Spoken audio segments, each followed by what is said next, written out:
বিসমিল্লাহির রাহিম। Omega academic and admission কেয়ারের পক্ষ থেকে আমি রাকিবুল ইসলাম কাব্য স্যার তোমাদের সাথে আছি।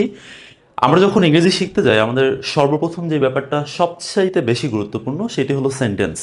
তোমরা দেখতে পাচ্ছ যে আমি এখানে সেন্টেন্স লিখেছি, তার মানে সেন্টেন্সের কে আমি দুইটা ভাগে ভাগ করেছি।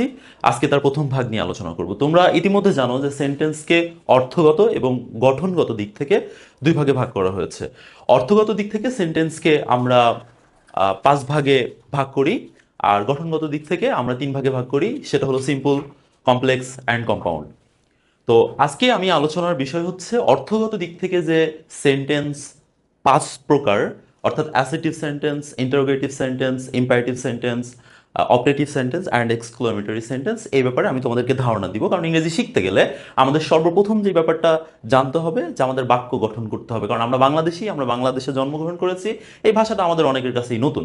তো যেহেতু আমরা বাক্য গঠন করব, সেহেতু আমাদের সেন্টেন্স সম্পর্কে জানতে হবে যে সেন্টেন্স কি।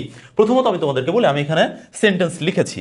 তো এখানে যেহেতু আমি সেন্টেন্স লিখেছি, তো সেন্টেন্সটা হলো বাক্য। সেন্টেন্স মানে কি? বাক্য। এটা তোমাদের মাথায় রাখতে হবে যে সেন্টেন্স মানে হলো বাক্য। এখন আসো যে আসলে এই সেন্টেন্স যে বাক্য, এই সেন্টেন্স আসলে কাকে বলে। তো আমরা বলবো যে দেখো কতগুলো সেন্টেন্স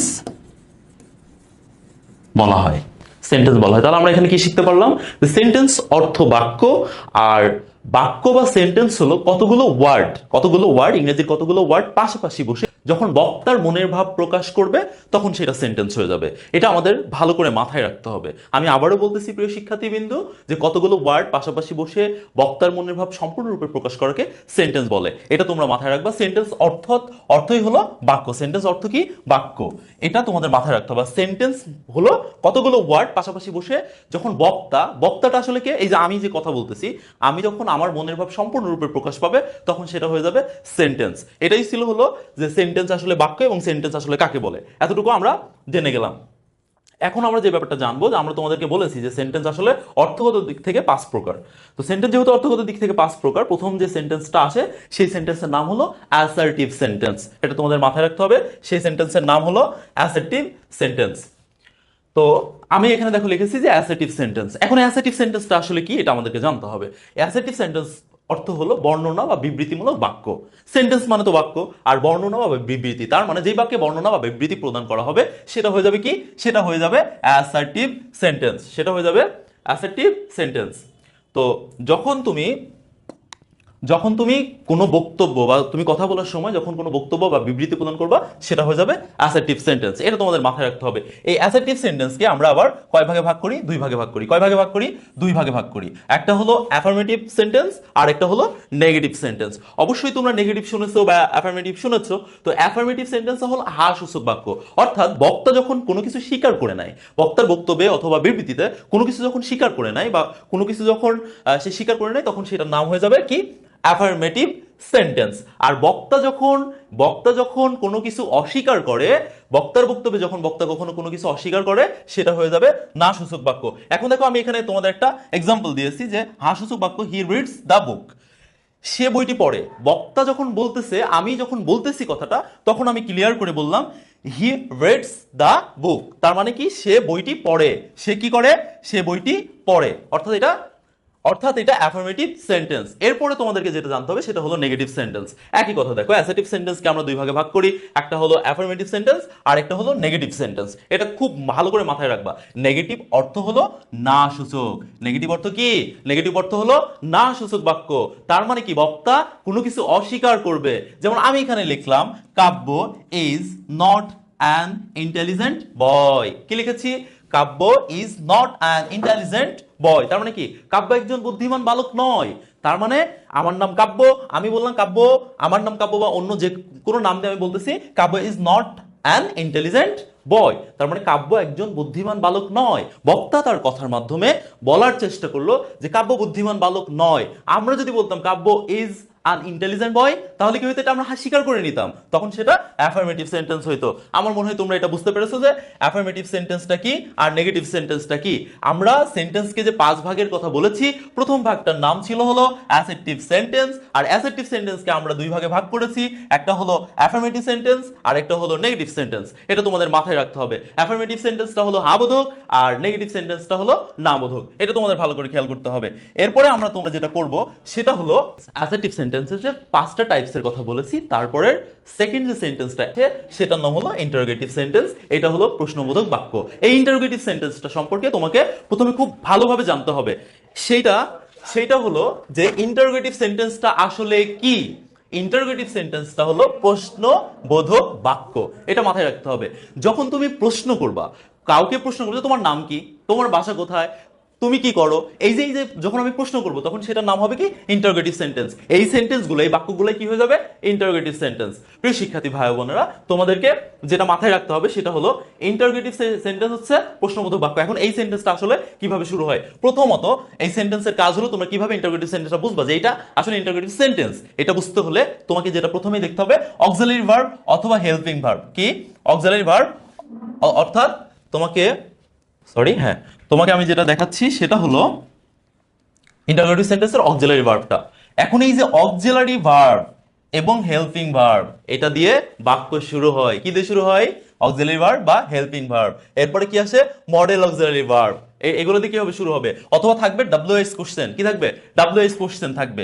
এক্সাম্পল আমি দিই, ইজ হি ডুইং সামথিং, এই ইজটা কি অক্সিলারি ভার্ব না, ইজ কিন্তু অক্সিলারি ভার্ব। তাহলে ইন্টারোগেটিভ সেন্টেন্সকে যখন তুমি কোনো কিছু প্রশ্ন করবা তখন তোমাকে প্রথম কথা হচ্ছে অক্সিলারি ভার্ব দিয়ে শুরু হবে, অথবা মডেল অক্সিলারি ভার্ব থাকবে, অথবা ডব্লিউএইচ কোশ্চেন। এই 3টা মেথড যদি তুমি কোনো সেন্টেন্সের মধ্যে দেখো, নিঃসন্দেহে সেই সেন্টেন্সটা ইন্টারোগেটিভ সেন্টেন্সের মধ্যে আছে। তাহলে আমি এখানে দেখো একটা এক্সাম্পল দিলাম যে ইজ হি ডুইং সামথিং, তার মানে কি সে কি কিছু করছে, সে কি কিছু করছে।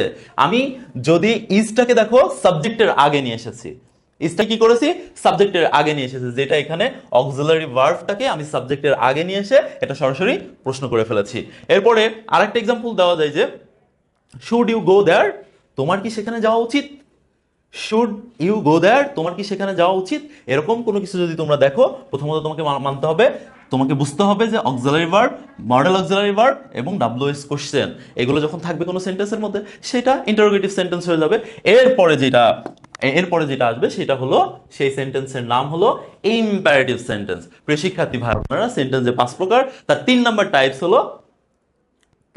টাইপস হলো ইম্পারেটিভ সেন্টেন্স। খুব ভালো করে শুনবা। দেখো এখানে বলা হলো যে ইম্পারেটিভ সেন্টেন্সটা হলো অনুজ্ঞা বা আদেশসূচক বাক্য। কি বলা হয়েছে দেখো, অনুজ্ঞা হলো, বলা হলো যে অনুজ্ঞা আদেশসূচক বাক্য, অনুজ্ঞা বা আদেশসূচক বাক্য। এই যে অনুজ্ঞা এবং আদেশসূচক বাক্যের কথা বললো ইম্পারেটিভ সেন্টেন্স, এখানে আরেকটা ব্যাপার তোমাকে মাথায় রাখতে হবে, এখানে সাবজেক্ট উজ্জ থাকে। সাবজেক্ট কি থাকে, উজ্জ থাকে। তার মানে দেখো আমি এক্সাম্পল দিই তোমাদেরকে, যদি একটু বোঝাই। এক্সাম্পলে বলতেছি do it quickly, do it quickly. কি বললাম, ডু ইট কুইকলি। এখানে কি দেখো ডু ইট কুইকলি, এখানে কিন্তু একটা সাবজেক্ট আছে, কারণ আমি তো কাউকে বলতেছি, এখানে একটা সাবজেক্ট আছে না, অবশ্যই এখানে একটা সাবজেক্ট আছে। সেই সাবজেক্টটা কি, এখানে কি সাবজেক্টটা আমি যাকে বলতেছি, হয়তো ইউকে বলতেছি, যে কাউকেই বলতেছি, তো এখানে দেখো সাবজেক্টটা আমি কি বলেছি যে উজ্জ থাকে, সাবজেক্টটা কি উজ্জ থাকে। তাহলে কি ডু ইট কুইকলি, আমি কাউকে বলতেছি, এটা কি অর্ডার, আমি কাউকে কি করতেছি অর্ডার করতেছি, আমি ডু ইট কুইকলি, কিন্তু সাবজেক্টটা উজ্জ আছে, এটা তাড়াতাড়ি করো, এটা তাড়াতাড়ি করো। আমি কাকে বলতেছি, আমি কাউকে বলতেছি, কিন্তু যেই যাকে আমি করতে বলতেছি সে কিন্তু এখানে উজ্জ, তার মানে সাবজেক্টটা এখানে উজ্জ। এরপরে দেখো এখানে বলতেছে নেভার টেল আ লাই। কি বলতেছে, নেভার টেল আ লাই, কখনো মিথ্যা বলো না। এটা আমি কি করলাম ইম্পারেটিভ সেন্টেন্সে, এটাকে আমি কিন্তু কখনো মিথ্যা বলো না, আমি এটা কি করতেছি, আদেশ করতেছি, অনুরোধ করতেছি, আমি এটাকে অনুরোধ করতেছি যে কখনো মিথ্যা বলো না। তাহলে যখন অনুজ্ঞা বা আদেশসূচক বাক্য আসবে তখন সেটা ইম্পারেটিভ সেন্টেন্স। আর ইম্পারেটিভ সেন্টেন্সে কি থাকবে, অনুজ্ঞা, আদেশ, অর্ডার, তুমি সবকিছু কি করবা, সুন্দর করে করবা। এরপরে যখন আসবে সেটা হচ্ছে আরেকটা example, please give me a pen, please give me a pen. তো এখন দেখো, দয়া করে আমাকে একটি কলম দাও, দয়া করে আমাকে একটু কলম দাও। তুমি এটা কি করতেছো, তুমি তাকে অনুরোধ করতেছো যে দয়া করে please give me a pen. এখানেও দেখো সাবজেক্ট কি আছে, উজ্জ আছে। এই সেন্টেন্সগুলো আমাদের জানতে হবে। তাহলে আমি এখানে 3টা দেখো এক্সাম্পল দিয়েছি যে ডু ইট কুইকলি, এটা অর্ডার, এটা তাড়াতাড়ি করো। নেভার টেল আ লাই, এটা আমি তোমাদেরকে যেমন বলেছি যে কখনো মিথ্যা বলো না, কখনো মিথ্যা বলো না। এটা হতে পারে তুমি অনুরোধ করতেছো, আবার হতে পারে তুমি এটাকে আদেশ করতেছো যে মিথ্যা বলো না। এটা যখন তুমি এভাবে বলো মিথ্যা বলো না, তখন তুমি কি করলা, আদেশ করলা। যদি বলো মিথ্যা বলো না, এই যে অনুরোধের তো কিছু আসলে নিজের মধ্যেও একটা সিস্টেম আছে। এরপর আমি বলেছি please give me a pen, please give me a pen, দয়া করে আমাকে একটি কলম দাও। এটা আমি কি করতেছি, দয়া করে আমি তাকে রিকোয়েস্ট করতেছি, প্লিজ আমি তাকে কি করতেছি, প্লিজ মানে দয়া করে, গিভ মি আ পেন, আমাকে একটি কলম দাও। এটা হলো ইম্পারেটিভ সেন্টেন্স। প্রিয় শিক্ষার্থী ভাই বোনেরা, এরপরে আমাদের যেটা করতে হবে, এরপর আমাদের যেটা জানবো সেটা হলো অপটেটিভ সেন্টেন্স। এটা হলো ইচ্ছা বা প্রার্থনা সূচক বাক্য। কি সূচক বাক্য? ইচ্ছা, ইচ্ছা বা প্রার্থনা সূচক বাক্য, যে তুমি ইচ্ছা পোষণ করো।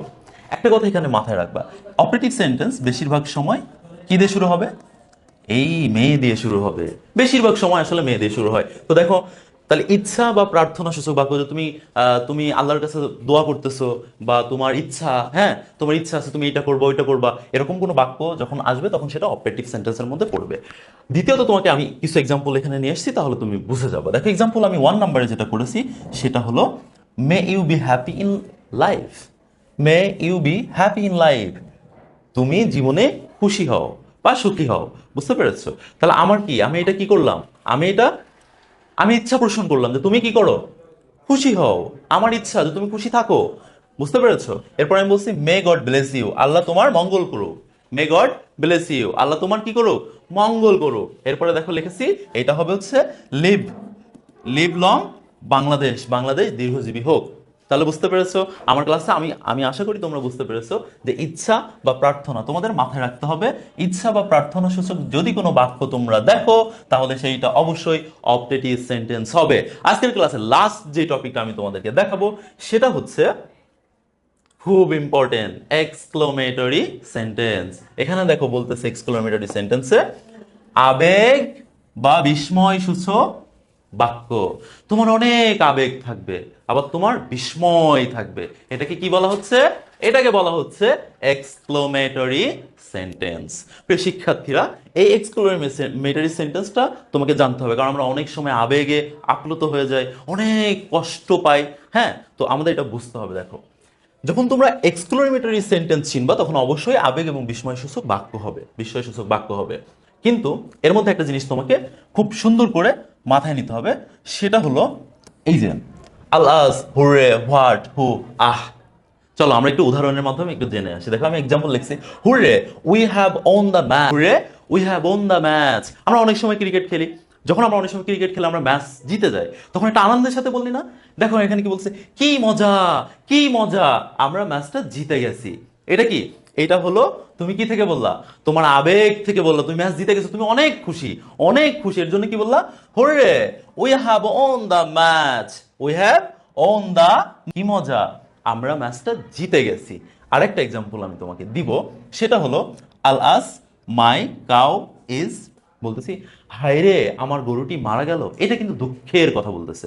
প্রথমটা আমরা কি বললাম, প্রথমটা দেখো তুমি আনন্দের সাথে, কিসের সাথে, আনন্দের সাথে বলতেছে কি মজা আমরা ম্যাচটা জিতে গেছি, কাউকে বলতেছো বা তোমার বন্ধুদেরকেই বলতেছো। কিন্তু এখানে আরেকটা কথা, আল আস মাই কাউ ইজ ডেড, আমার গরুটি মারা গেল, এটা তুমি দুঃখের সাথে বলতেছো। তার মানে যখন আমরা মানে এক্সক্লেমেটরি মানেই তোমাকে মাথায় রাখতে হবে আলাস থাকবে, হরে থাকবে, হোয়াট, হু এবং আহ, এই শব্দগুলো কি তোমাদের মাথায় রাখতে হবে। এটাই হয়ে যাবে কি এক্সক্লেমেটরি। প্রিয় শিক্ষার্থী বন্ধুরা, আজকের এই যে ক্লাসটি আমি তোমাকে বললাম, প্রথমে আলোচনা করেছি অ্যাসার্টিভ সেন্টেন্স। অ্যাসার্টিভ সেন্টেন্স আবার দুই প্রকার বলেছিলাম, একটা হলো অ্যাফার্মেটিভ, একটা হলো নেগেটিভ। এরপর আমি বলেছি ইন্টারোগেটিভ সেন্টেন্স, এরপর আমি তোমাদেরকে যেটা বলেছি ইম্পারেটিভ সেন্টেন্সের কথা, এরপর আমি তোমাদেরকে বলেছি অপটেটিভ সেন্টেন্স, এরপর আমি তোমাদেরকে বলেছি এক্সক্লেমেটরি সেন্টেন্স। এইটা তো অর্থগত দিক থেকে। আগামী ক্লাসে সাথী থাকো আমাদের, আমি সিম্পল, কমপ্লেক্স এবং কম্পাউন্ড নিয়ে বিস্তারিত আলোচনা করব। সে পর্যন্ত ভালো থাকো, ওমেগা একাডেমিক অ্যান্ড অ্যাডমিশন কেয়ারের পাশেই থাকো। ভালো থাকো, সুস্থ থাকো। আসসালামু আলাইকুম রহমতুল্লাহি ওয়া বারাকাতুহু।